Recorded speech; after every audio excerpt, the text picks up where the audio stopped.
mengambil judul khawatir. Kita mau buka sama-sama di dalam Injil Matius 6 ayat yang ke-34. Minta tolong untuk dibacakan Injil Matius 6 ayat yang ke-34. Dipersilakan untuk dibacakan. Matius 6 ayat 34. Sebab itu janganlah kamu khawatir akan hari besok, karena hari besok mempunyai kesusahannya sendiri. Kesusahan sehari cukuplah untuk sehari. Ya, terima kasih.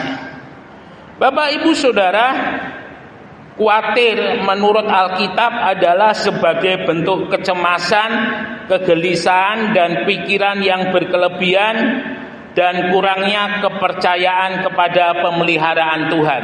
Itu kata khawatir. Dan kemudian di dalam Kamus Besar Bahasa Indonesia, khawatir itu adalah perasaan takut, gelisah, atau cemas terhadap suatu hal yang belum pasti. Nah, Bapak Ibu Saudara yang dikasihi oleh Tuhan, khawatir seringkali ada di dalam kehidupan kita. Dan khawatir itu sendiri kita tidak tahu apa penyebabnya, apa masalahnya. Tetapi kegelisahan dan kecemasan terhadap hal itu sudah merasuk di dalam kehidupan kita.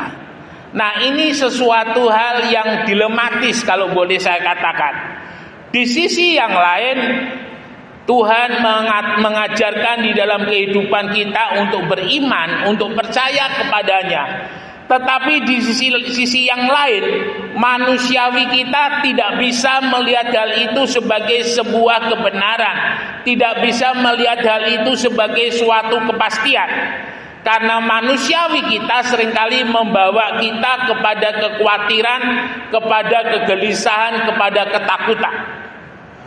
Belajar dari pengalaman bangsa Israel ketika keluar dari Mesir.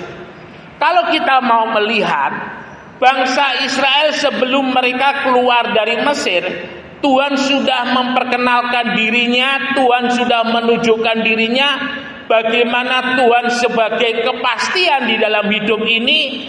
Tuhan telah menyatakan kuasanya, ya. Ketika Tuhan merubah air menjadi darah, seluruh air yang ada di Mesir menjadi darah, bagaimana Tuhan mengirim belalang, bagaimana Tuhan mengirim gelap sampai 10 tulah menghukum daripada bangsa Mesir. Dengan kata lain, Tuhan mau menunjukkan kepada bangsa Israel bahwa Allah yang akan menuntun mereka keluar dari Mesir adalah Allah yang telah mengalahkan ilah-ilah bangsa Mesir, ya. Jadi 10 tulah itu mewakili 10 ilah-ilah yang ada di Mesir. Dan itu semua dikalahkan oleh Tuhan secara mutlak. Dengan kata lain, Allah yang akan menuntun bangsa Israel adalah Allah yang lebih besar dari segala kuasa yang ada di Mesir. Sampai-sampai kepada tulah yang ke-10, yaitu kematian anak sulung, Firaun tidak bisa berbuat apa-apa. Jadi kalau boleh saya katakan, Firaun sudah angkat tangan ketika Musa datang lagi kepada Firaun untuk membawa bangsa Israel keluar dari Mesir. Firaun hanya menjawab, boleh, oke, silahkan saja.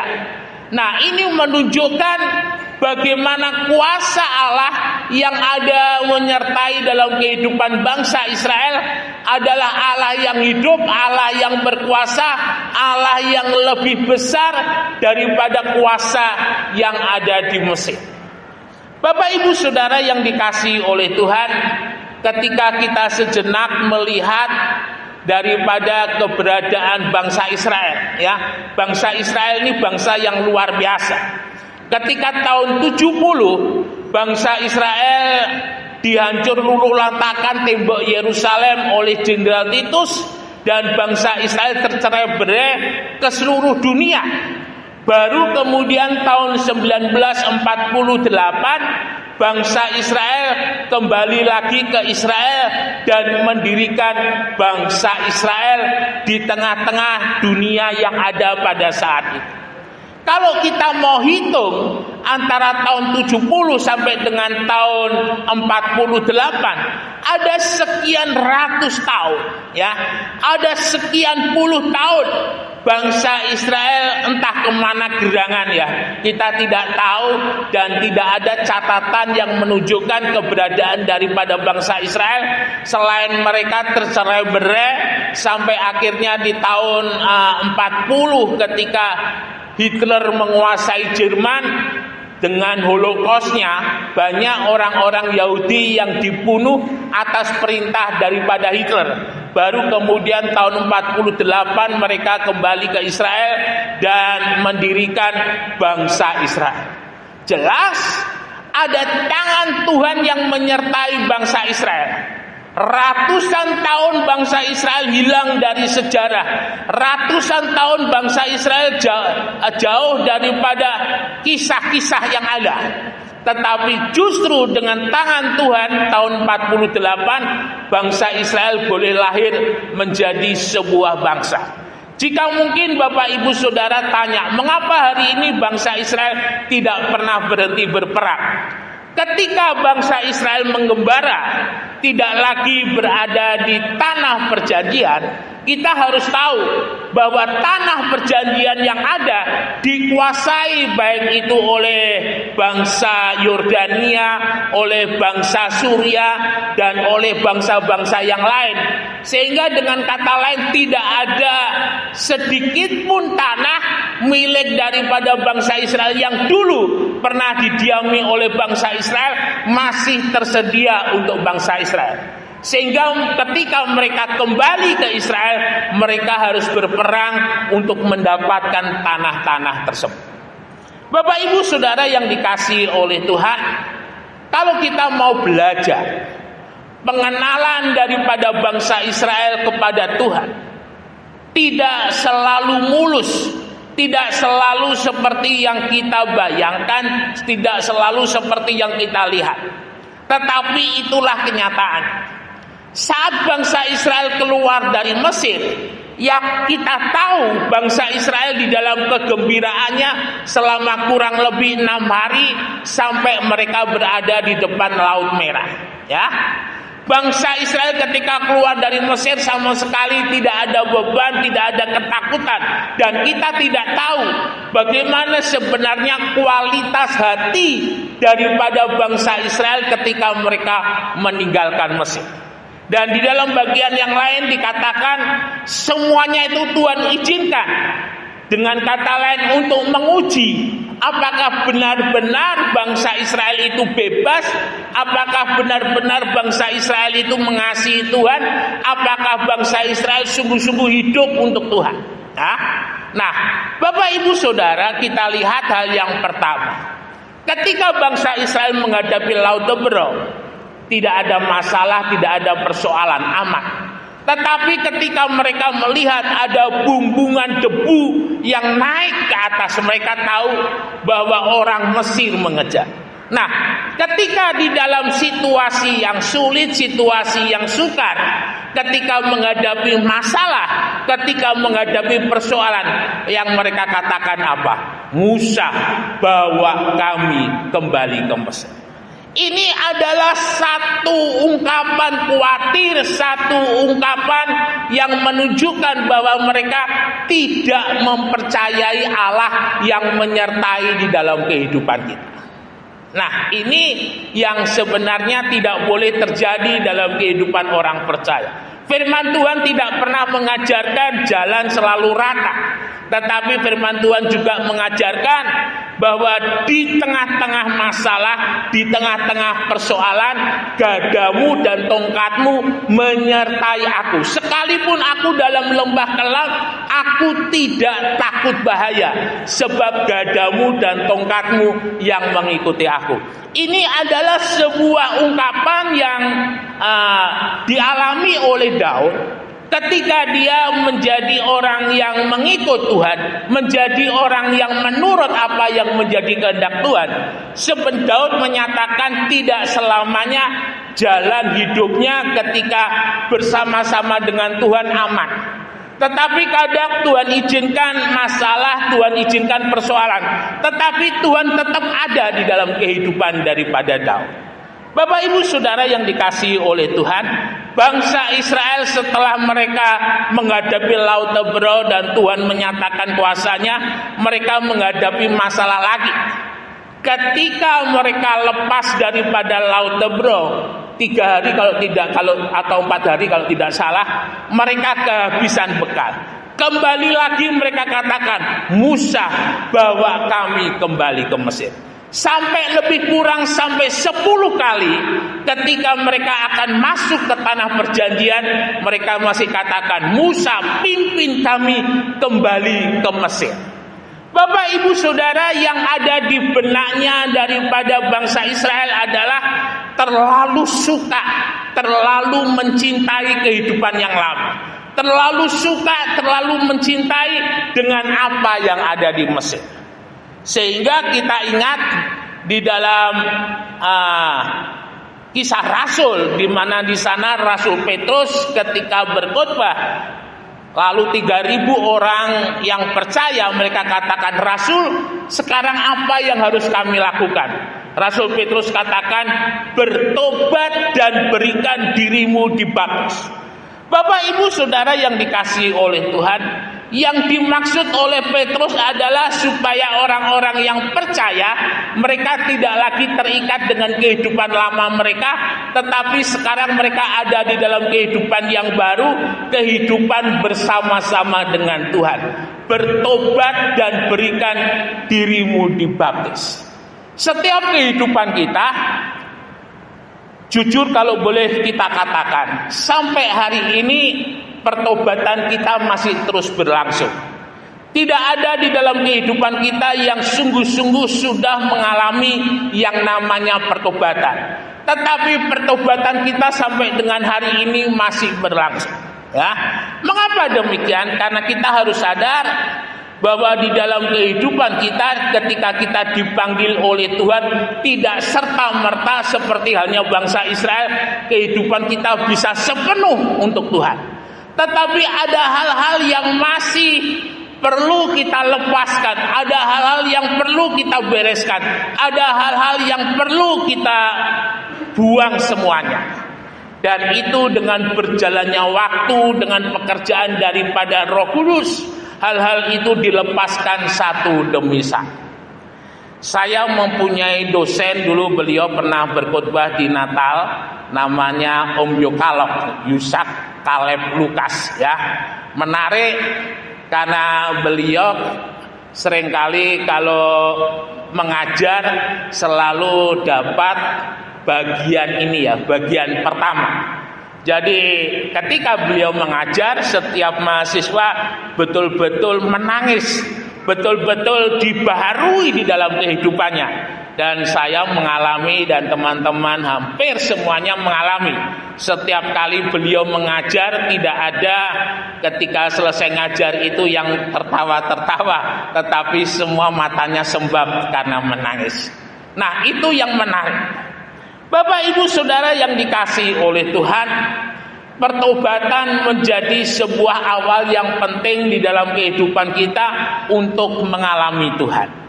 Tanpa adanya pertobatan, kita tidak mengalami Tuhan. Pertobatanlah yang membuat di dalam kehidupan mengalami Tuhan. Masing-masing orang kadar daripada pertobatannya satu dengan yang lain tidak sama. Tetapi satu hal, ketika kita sungguh-sungguh, artinya tidak separuh-paruh kita serahkan kepada Tuhan, tetapi sepenuh kepada Tuhan, kita bisa melihat perbedaan dari orang yang satu dengan orang yang lain dari kualitas pertobatannya. Bapak Ibu Saudara yang dikasihi oleh Tuhan, khawatir adalah salah satu tanda di dalam kehidupan kita yang belum bertobat. Karena ketika kita khawatir, artinya kita tidak sepenuh menyerahkan hidup ini kepada Tuhan. Penyerahan hidup kepada Tuhan itu sangat penting. Kehidupan orang percaya menyerahkan hidupnya kepada Tuhan itu menjadi satu hal yang pokok, ya. Karena ketika hidup daripada seseorang itu belum sungguh-sungguh di hadapan Tuhan, artinya dia masih membuka celah. Dia masih membuka kesempatan kepada kehidupan yang lama untuk muncul lagi di dalam kehidupannya. Nah, pagi hari ini kita mau melihat dua kisah di dalam firman Allah, bagaimana di dalam kehidupan kita sebagai orang yang percaya kepada Tuhan akan diperhadapkan dengan masalah-masalah yang di dalamnya sungguh-sungguh membuat kita percaya kepada Tuhan. Kita mau buka lebih dahulu dalam 1 Raja-Raja 17 ayat 14 dan 16. 1 Raja-Raja 17 untuk dibacakan, Bu, silakan.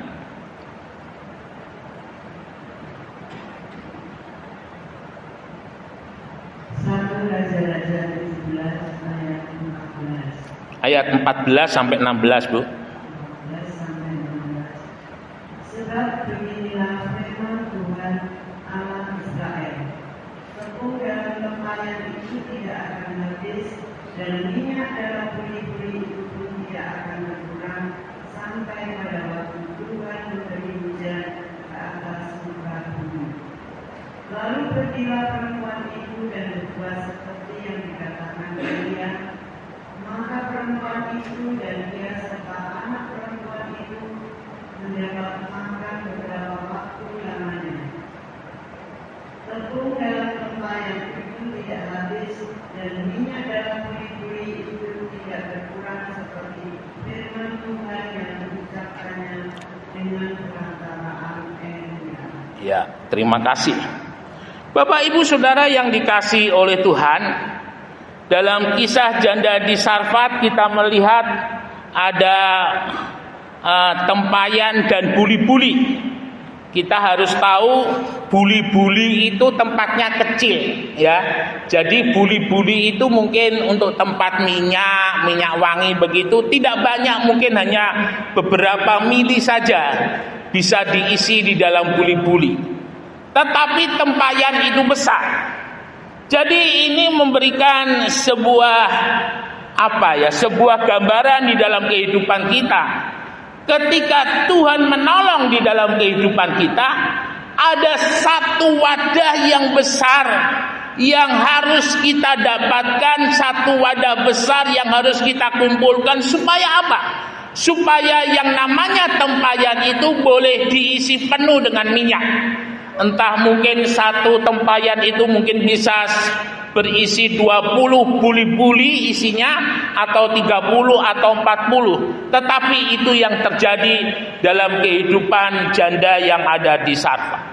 Bapak Ibu Saudara, kisah daripada janda di Sarfat ini menarik.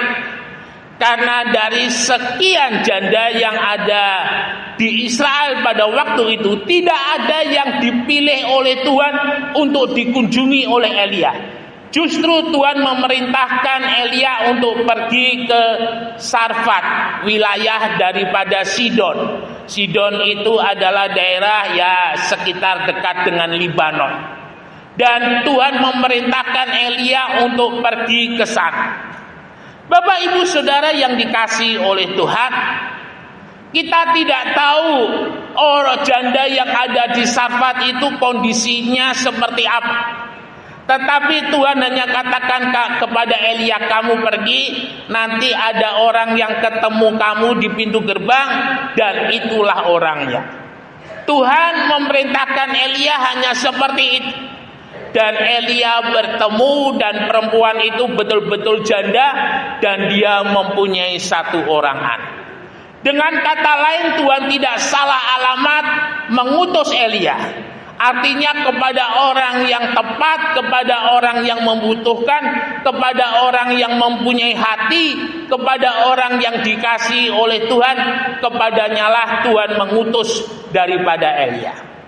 Dalam kisah ini, Elia ketika pergi ke janda yang ada di Sarfat merupakan proses dari apa yang dialami oleh Elia setelah dia meninggalkan kehidupannya di Israel karena mendengar ancaman daripada Isabel, seperti halnya Elia telah membunuh nabi-nabi Baal, demikian juga Isabel akan membunuh Elia. Elia begitu takut sehingga dia diperintahkan oleh Tuhan, dia pergi ke Sungai Kerit, ya.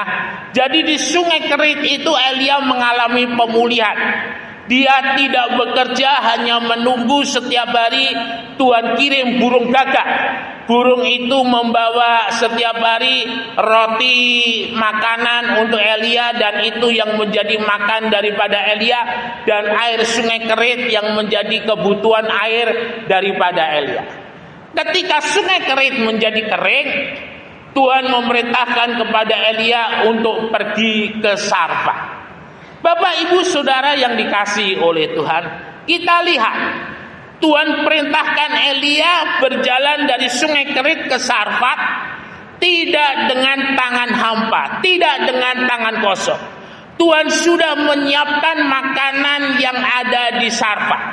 Tetapi yang menarik, ternyata Elia tidak bertemu dengan seorang ibu janda yang kaya, tetapi justru Elia bertemu dengan seorang ibu janda, kalau boleh saya katakan sangat miskin.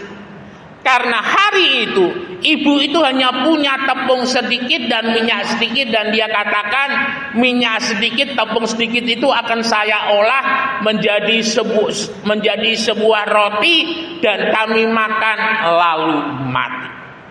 Sebenarnya secara manusiawi, kalau saya mendengar apa yang dikatakan oleh janda Sarfat ini, miris saudara, orang mentolo, orang tego. Karena kondisinya betul-betul sangat memprihatinkan. Tetapi luar biasa, di dalam pengurapan daripada Tuhan, Elia katakan, minyak dan tepung itu tidak akan habis sampai pada waktunya. Tetapi buatlah sepotong roti dulu untukku, untuk kamu dan anakmu. Bapak Ibu Saudara, yang ada di benaknya Elia dan ada benaknya janda Sarfat berbeda. Janda Sarfat di benaknya hanya tepung sedikit, minyak sedikit, hanya satu kali adonan dimakan habis. Tetapi Elia bukan. Elia mengatakan 3. 1 untuk Elia, 1 untuk janda Sarfat, 1 untuk anaknya.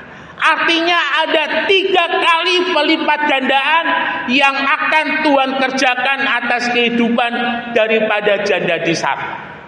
Dan satu hal yang menarik, janda di Sarfat sama sekali tidak menolak, janda Sarfat sama sekali tidak mendebat apa yang dikatakan oleh Elia. Firman Tuhan katakan, maka janda di Sarfat berbuat seperti apa yang difirmankan oleh Elia. Mendengar dan melakukan, itu yang akan menghasilkan mujizat. Mendengar dan melakukan, itulah yang akan diberkati.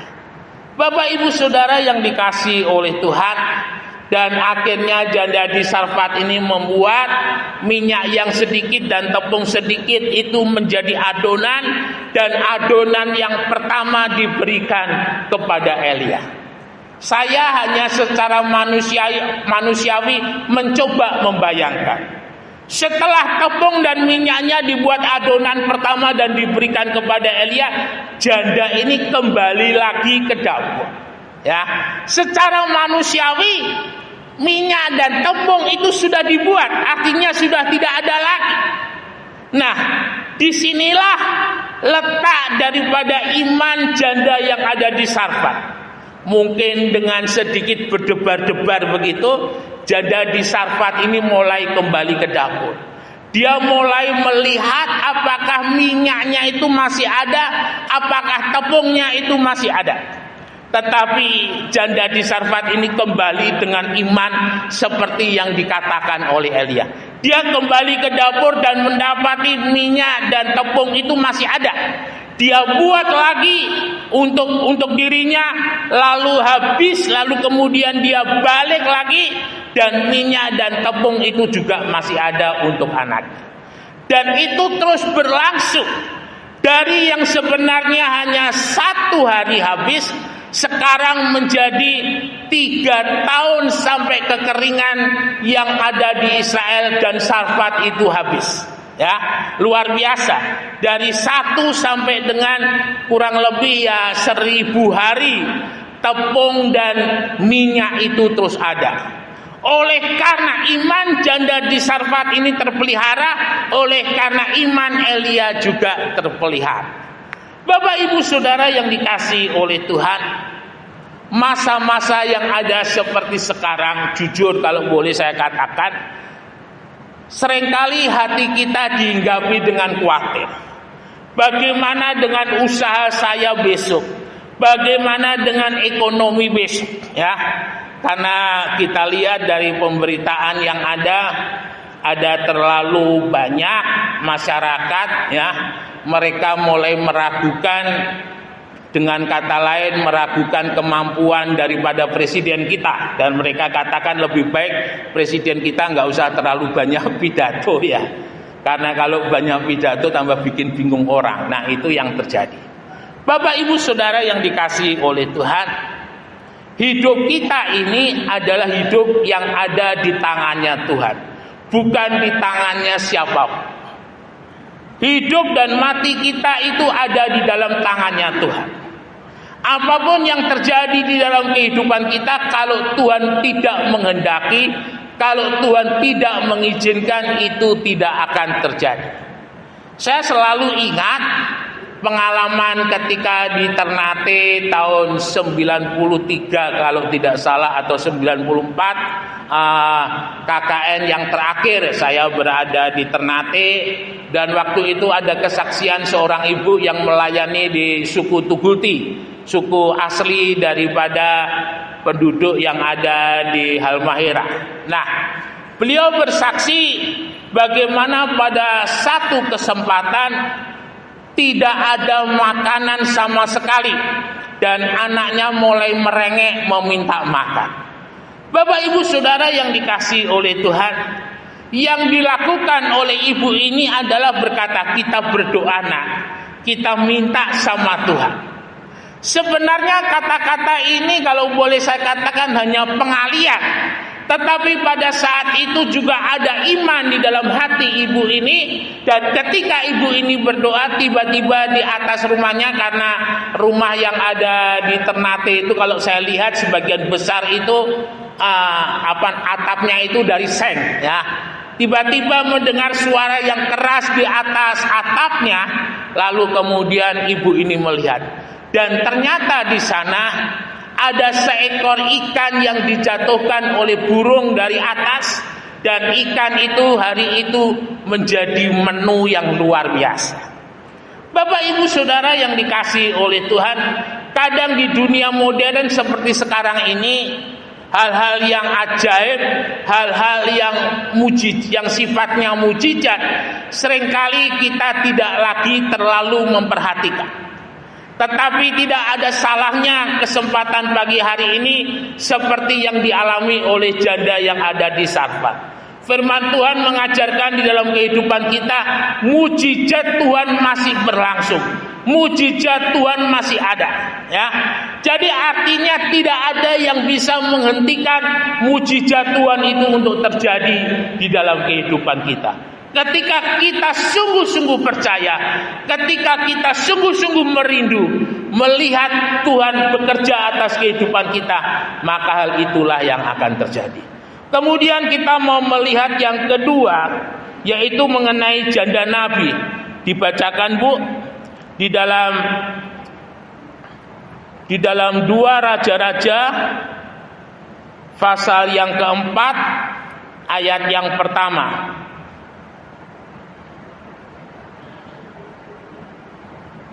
Dua Raja-Raja pasal 4 ayat pertama.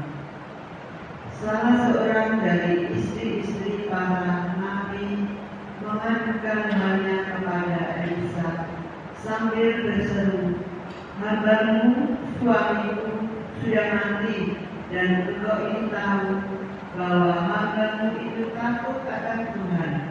Tetapi sekarang penabi hutang itu sudah datang untuk mengambil kedua orang anakku menjadi budak. Iya. Bapak Ibu Saudara yang dikasihi oleh Tuhan, yang kedua kita melihat kehidupan seorang janda, ya. Seorang janda lagi, tetapi yang menarik, janda ini adalah janda seorang nabi.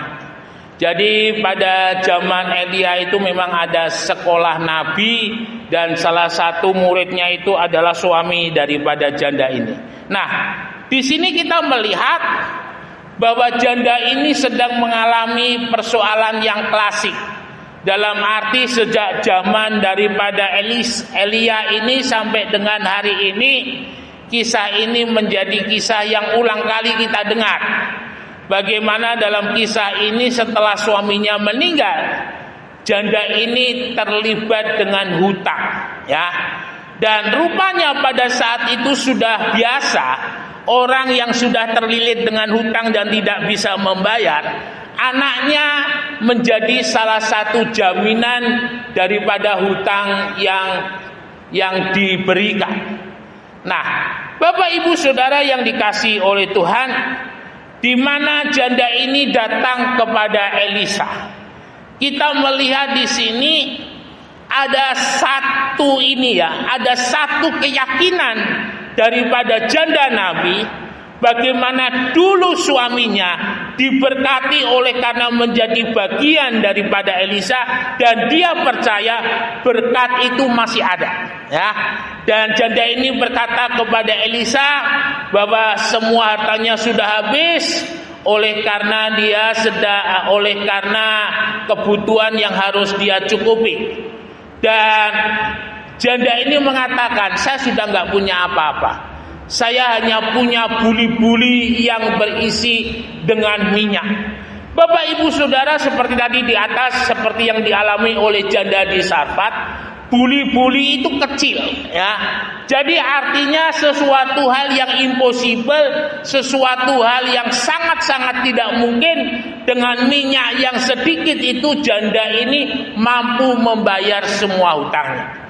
Dia datang kepada Elisa dan Elisa katakan, kamu kumpulkan, sebanyak-banyaknya, ya. Dan kemudian setelah dikumpulkan, janda ini ternyata tidak meminta buli-buli, tetapi bejana. Jadi artinya dia meminta dengan wadah yang lebih besar. Dan di sana kita tahu yang terjadi adalah dari minyak yang dari buli-buli yang kecil diisi ke bejana-bejana, artinya janda Nabi ini mendapatkan keuntungan yang sangat besar. Bapak Ibu Saudara, ini adalah sebuah pengalaman yang dialami oleh janda Nabi. Dalam kondisi yang sudah tidak mempunyai apa-apa, ternyata yang ditanya oleh Elisa bukan apa-apa. Apa yang masih kamu punya? Aku gak punya apa-apa, hanya minyak 1 buli-buli, minyak yang sedikit. Tetapi Elia meminta, kamu minta bejana-bejana yang lain. Dan janda Nabi ini mengumpulkan bejana-bejana yang dia minta, dan dari minyak sedikit itu dia isi bejana-bejana itu. Bapak Ibu Saudara yang dikasihi oleh Tuhan, hari-hari yang kita hadapi, kita membutuhkan yang namanya jamahan Tuhan. Kita membutuhkan yang namanya pertolongan Tuhan. Yakinlah, apa yang Tuhan lakukan untuk janda di Sarfat, yang Tuhan lakukan untuk janda Nabi, itu juga yang akan Tuhan lakukan untuk kehidupan kita. Adakah di dalam kehidupan kita berani seperti hanya janda di Sarfat menyerahkan minyak dan tepungnya untuk Elia terlebih dahulu, baru kemudian untuknya dan anaknya? Beranikah kita mengisi tempayan yang kita punya, bejana yang kita punya dengan minyak dari buli-buli yang kecil? Ketika kita berani mengambil tantangannya, berarti kita berani mendapatkan berkatnya Tuhan. Apapun yang kita hadapi hari ini, tidak ada yang lebih besar dari kuasanya Tuhan. Apapun yang kita alami hari ini, tidak ada yang lebih besar dari kuasanya Tuhan. Yesus tidak pernah berubah. Sejak zamannya janda di Sarfat, zamannya istri daripada nabi-nabi, sampai dengan hari ini, kuasanya tidak berubah. Dulu Tuhan tolong, hari ini juga Tuhan tolong. Dulu Tuhan berkati, hari ini juga Tuhan akan memberkati di dalam kehidupan kita. Dengan caranya yang ajaib, dengan caranya yang luar biasa. Sampai seluruh kehidupan kita tidak ada yang kekurangan, tetapi berkelimpahan oleh karena berkat Tuhan yang turun atas kehidupan kita. Kiranya Tuhan Yesus memberkati. Immanuel, beri kemuliaan bagi nama Tuhan.